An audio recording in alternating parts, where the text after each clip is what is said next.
Moi, je travaille sur les parcours trans aussi, et je pars toujours du constat que la population trans est présentée très souvent comme un bloc homogène. Alors, c'est le même phénomène que pour les femmes, en fait, c'est-à-dire que la diversité sociale, de classe et de race de la population féminine a été, je parle au passé, mais est toujours dans une certaine mesure, invisibilisée à la fois dans les mouvements militants et dans les travaux académiques. Alors, il y a eu des critiques féministes à ce propos. Les concepts d'intersectionnalité et de consubstantialité des rapports de pouvoir qui permettent de comprendre comment les rapports sociaux s'imbriquent entre eux, comment ils se façonnent mutuellement. Mais ces concepts ne semblent pas vraiment être parvenus jusqu'au champ des études sur les trans. La diversité sociale des parcours trans reste clairement sous-estimée, que ce soit sa diversité de classe, de race et même de genre. Et ça, c'est particulièrement surprenant parce que souvent, il s'agit d'études genre, justement. Donc, moi, c'est principalement ce prisme du genre qui va m'intéresser ici. Un parcours de transition, il ne prend pas les mêmes traits selon que l'on est un homme trans, qu'on appelle aussi female to male ou FTM, ou une femme trans, male to female ou MTF. Alors, on peut regarder les parcours trans au prisme du genre sous plein d'angles différents, mais aujourd'hui, j'ai choisi de parler des trajectoires sexuelles et du rapport au risque d'infection par le VIH. Alors, sur le VIH, les données sont rares, mais assez inquiétantes. La prévalence parmi les femmes trans est estimée à 19%, selon une méta-analyse de 2012 publiée dans The Lancet. Et de nombreux comportements à risque fréquents sont déclarés dans l'ensemble de la population trans. Alors, donc voilà ce qu'on sait, mais en fait, les données existantes ne permettent pas vraiment de comprendre ce qui fait, au fond, la spécificité de la vulnérabilité des trans face au VIH. Par exemple, aucune enquête ne replace vraiment les comportements à risque dans les parcours de transition, ni dans leur contexte social, avec tous les rapports de pouvoir qui peuvent le traverser. Alors, c'est ce à quoi je vais tenter de m'attaquer ici, là, aujourd'hui.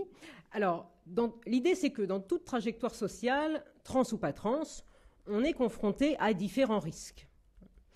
Et le risque d'infection par le VIH en est un, enfin, il peut en être un, parmi d'autres, mais ce n'est pas toujours la priorité du moment. Il y a d'autres préoccupations qui peuvent passer avant. Par exemple, dans un parcours de transition, on se confronte à énormément de risques sociaux et psychosociaux, le risque de stigmatisation, de discrimination, de marginalisation, de réassignation aussi. La réassignation, c'est le fait d'être renvoyé à son genre d'origine dans une interaction sociale. Par exemple, une personne trans qui s'identifie au masculin, si on lui reparle au féminin, ça peut être extrêmement mal vécu. Donc voilà, tous ces risques se présentent à des intensités et dans des temporalités différentes selon le genre. Voilà, donc l'idée, ça va être ici de comprendre, avec une approche genre, comment les trans vont hiérarchiser les risques liés à la transition avec le risque d'infection par le VIH. Ça va être plus clair après. Okay. Alors, au niveau méthodologique, c'est une recherche qui s'appuie sur une trentaine d'entretiens biographiques menés avec des hommes et des femmes trans vivant en France. Et je m'appuie aussi sur des analyses secondaires de l'enquête trans et santé sexuelle de l'INSERM. C'est une enquête de 2010 qui a été menée donc, par questionnaire et il y a eu près de 400 répondants quand même. Donc, je vous explique un petit peu ce que je vais raconter. Dans une première partie, je vais parler de la temporalité genrée des transitions, essayer de dégager une typologie des trajectoires sociales trans. Ensuite, dans un deuxième temps, je vais parler des trajectoires sexuelles, parce qu'on va voir que la transition passe par la sexualité et par ses significations genrées. Et dans une troisième partie, je vais parler donc de la hiérarchisation des risques dans ces différents types de trajectoires socio-sexuelles. Voilà. Alors, sur la temporalité des transitions, elle est fortement genrée. L'âge médian du début de la transition est de 25 ans pour les FTM et de 40 ans pour les MTF. Donc ça fait quand même 15 ans d'écart. Par ailleurs, la moitié des MTF ont été mariés en tant qu'hommes avec une femme avant leur transition et ont eu des enfants. Alors ce type de trajectoire familiale est extrêmement rare chez les FTM. Alors, comment expliquer tout ça? Enfin, comment l'interpréter? Être un homme, un vrai socialement, c'est avant tout ne pas être une femme, alors qu'on ne peut pas en dire vraiment autant de l'inverse. Le fait de se féminiser pour un homme, c'est considéré comme quelque chose de dévalorisant, comme un déclassement social, qui s'accompagne d'une sanction, et cette sanction, la marginalisation sociale qu'elles peuvent subir en tant qu'hommes qui se féminisent, les femmes trans vont tellement l'appréhender avant leur transition que dans un premier temps, pour beaucoup d'entre elles, elles vont préférer renoncer à la transition et essayer de vivre en tant qu'hommes. On distingue donc 3 types de trajectoires trans. Il y a 2 profils MTF et qui constituent chacun la moitié à peu près de la population des femmes trans. C'est moite-moite. Donc le premier profil, que je qualifie de parcours MTF progressif, regroupe les femmes trans qui vont d'abord essayer de vivre au masculin. Donc elles ont un parcours d'hommes hétérosexuels avec mariage et enfants, et elles décident finalement de transitionner à un âge relativement avancé. Dans le second profil, celui que j'appelle parcours MTF exclusif, on transitionne beaucoup plus jeune, sans avoir connu, entre guillemets, de première vie familiale en tant qu'homme hétérosexuel. Alors là, au moment de la transition, ces MTF-là sont assez jeunes. Généralement, elles n'ont pas encore de travail stable. Et souvent, il y a une rupture familiale. Donc, elles peuvent connaître, dès le début de leur transition, une forte précarisation. Alors, il y a enfin le troisième profil, le profil FTM. Les FTM, ils transitionnent jeunes aussi. Ils peuvent commencer à se masculiniser sans être trop inquiétés. On va se dire qu'ils sont des garçons manqués. Puis en fait, non. Alors là, ça devient un petit peu plus compliqué. Et dans l'ensemble, quand même, ils connaissent moins de ruptures familiales que les MTF. Et même si ça peut être très compliqué pour eux aussi, ils connaissent généralement, enfin la précarisation qu'ils peuvent connaître pendant leur transition n'est pas vraiment comparable à celle des MTF au parcours exclusif. Alors voilà pour les 3 types de trajectoires, et ces trajectoires de transition passent aussi par la sexualité. Alors d'abord la sexualité avant la transition. Elle est approchée différemment chez les hommes et les femmes trans.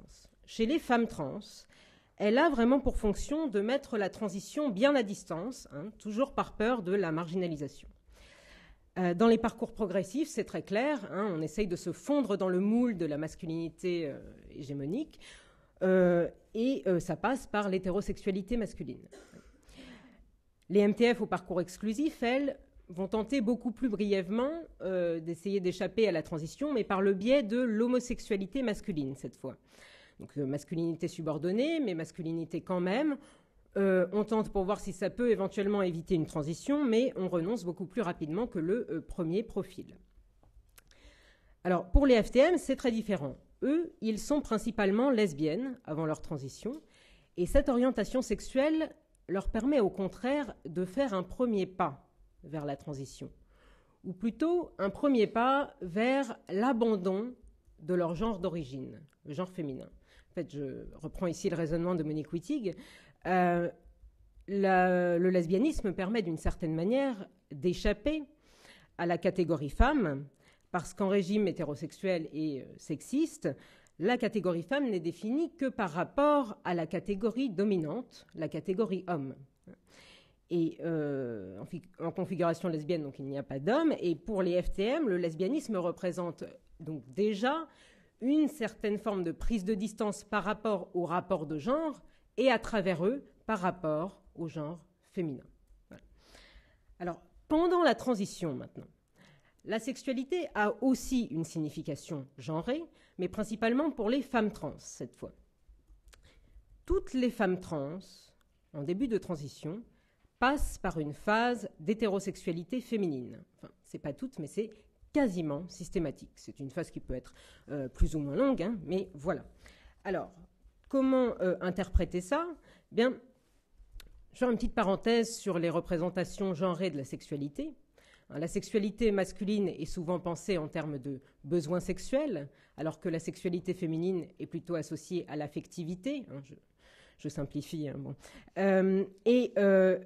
L'idée, c'est que ces représentations produisent une injonction pour les femmes à penser leur sexualité à travers celle des hommes. Il s'agit de répondre aux besoins du partenaire masculin pour conforter, d'une certaine manière, la relation affective. Et chez les femmes trans, spécifiquement, c'est non seulement la sexualité, mais aussi le genre féminin lui-même qui semble être activé par le désir masculin. Pour le dire autrement, en début de transition, c'est en plaisant aux hommes que l'on se sent femme.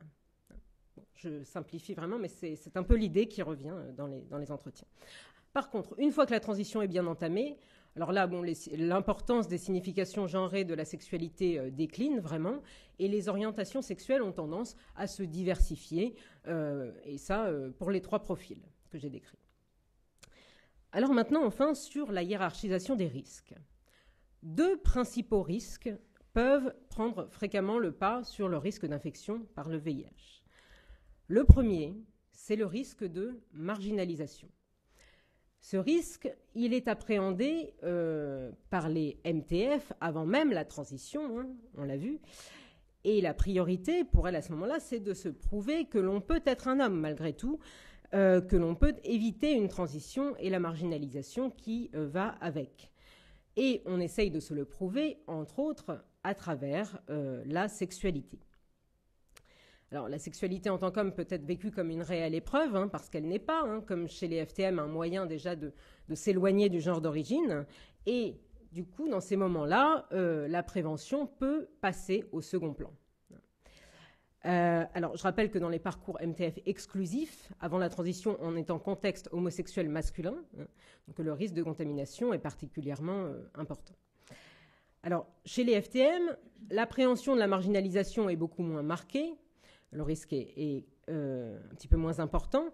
Par contre, une fois que la transition est entamée, les difficultés matérielles et familiales qui peuvent intervenir, parce qu'on n'y échappe jamais vraiment, hein, eh bien, elles sont moins bien vécues que chez les MTF, souvent, parce qu'elles ont été moins anticipées. Et cela peut favoriser aussi chez eux des comportements à risque. L'idée, et c'est la phrase qui revient dans les entretiens, c'est qu'on ne fait pas attention parce qu'on n'est plus à ça près, quoi. Quand ils ont des rapports homosexuels masculins également, puisque je le rappelle, les orientations sexuelles se diversifient au fil de la transition, le risque de contamination est également important. Alors maintenant, le deuxième risque qui peut passer avant le risque d'infection, c'est le risque de réassignation.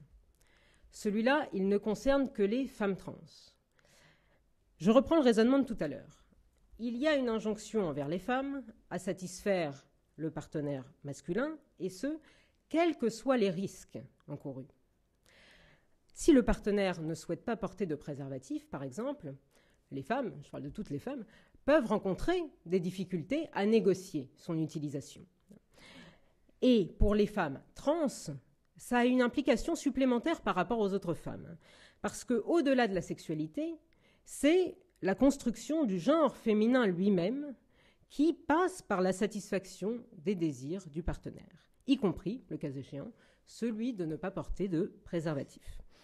Les MTF peuvent voir en fait dans la négociation un risque de déni de leur genre féminin, voire un risque de réassignation au masculin de la part du partenaire. En fait, leur crainte, c'est que la négociation ne soit perçue par le partenaire comme un comportement masculin, hein, de leur part, comme un vestige de leur genre d'origine.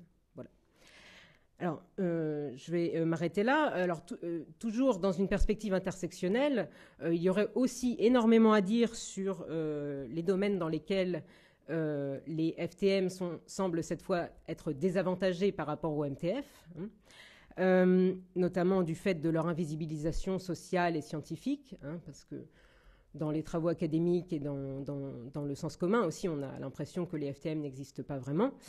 Donc je ne vais pas me lancer là-dedans aujourd'hui, mais je conclurai simplement sur le fait que dans les associations et dans les institutions qui travaillent à la promotion de la santé et des droits des trans, enfin, je dis ça comme s'il y en avait plein, mais on n'est pas plein, hein. Enfin, il n'y en a vraiment pas beaucoup déjà. Et puis en plus, on a tendance à brandir un petit peu rapidement la pancarte transphobie. Les discriminations, le sida, tout ça, on se dit c'est lié à la transphobie, mais ça n'est pas que la transphobie. Ce sont aussi d'autres rapports sociaux. J'ai parlé aussi aujourd'hui des rapports de genre, mais on pourrait parler des rapports de classe, des rapports de race. Ce sont ces autres rapports sociaux qui donnent à la transphobie ces différents visages, avec des conséquences très variables selon les trajectoires de transition. Voilà, je vous remercie.